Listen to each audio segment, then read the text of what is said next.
Hey, what's up? It's Mr. J with SciOnTheFly, the place where learning makes sense. Are you a student who's recently been given the task to come up with a state project, but you don't know what to do, where to go, or how to get started?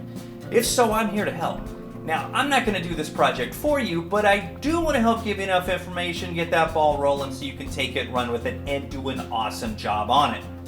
I have a state report graphic organizer that's for sale on my Teacher Pay Teacher website. If you think that might be something you want or need, I'll put a direct link for it in the comment section down below. Now, this video is specifically tailored for students who are doing their project on the state of Tennessee. Tennessee became the 16th state to join the Union on June 1st, 1796.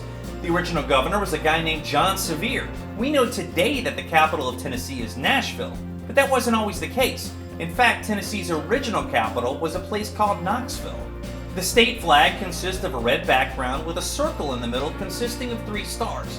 These 3 stars represent the grand divisions of the state, east, middle, and west. The state actually has 2 state birds, one being the northern mockingbird and the other being the northern bobwhite. The state tree is the tulip tree, the state flower is the passion flower, and the state nickname is the volunteer state. The state motto is agriculture and commerce, which comes from the wording from the state steed. Now, hopefully this is enough information. Get that ball rolling, take it, run with it, do an awesome job on this. You got this.